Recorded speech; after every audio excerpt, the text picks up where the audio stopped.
Hello everyone, আসসালামু আলাইকুম। আমি সাথী। আজকে আমি আপনাদের সঙ্গে শেয়ার করব ছোট্ট একটা মিনি ব্লগ। আর প্লিজ স্কিপ না করে সম্পূর্ণ ভিডিওটা দেখবেন। আশা করি আজকের মিনি ব্লগটা আপনাদের কাছে অনেক অনেক ভালো লাগবে। তো কথা না বাড়িয়ে চলুন আজকের মিনি ব্লগটা আমরা শুরু করে ফেলি। মূলত আপনারা তো ভিডিওটা দেখে অলরেডি বুঝে গিয়েছেন আজকে আমি কোথায় এসেছি। আর আজকে আমি বেকিনের অনেক জিনিসপত্র কেনাকাটা করার জন্য ঢাকা নিউ মার্কেটে চলে এসেছি।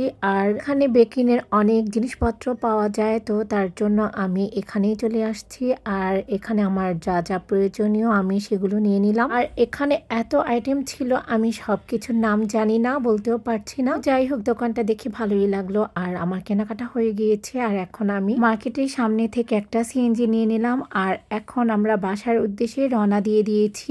আর বাসায় চলে আসবো কিছুক্ষণের মধ্যে। সিএনজি যাচ্ছে আর ওই মুহূর্তটা আমি একটু ভিডিও করে নিলাম। আর আজকে কি কি কেনাকাটা করলাম সবকিছু আমি নেক্সটে আপনাদের সঙ্গে শেয়ার করব। আর আমার কথায় বা ভিডিওতে কোনো ভুল ত্রুটি হলে প্লিজ সবাই আমাকে ক্ষমার দৃষ্টিতে দেখবেন। আর আপনারা সবাই আমাকে বেশি বেশি সাপোর্ট করবেন, ইনশাল্লাহ আপনাদের সাপোর্টে আমি এগিয়ে যাব। তো যাই হোক, এখন আমরা ফ্লাইওভার দিয়ে উঠে গিয়েছি। আর বেশিক্ষণ নেই আমাদের বাসায় পৌঁছাতে। ঘোরাফেরা করতে আমার অনেক ভালো লাগে, তো মাঝে মধ্যে আমার যেটা প্রয়োজন হয় আমার হাজবেন্ড আর ছেলেকে নিয়ে আমি চলে যাই। আজকে আমি যেগুলোই কিনেছি খুব প্রয়োজনীয় জিনিস ছিল আমার। তো যাই হোক, আজকে মিনি ব্লগটা এখানেই শেষ করছি। ভালো থাকবেন সবাই, আল্লাহ হাফেজ।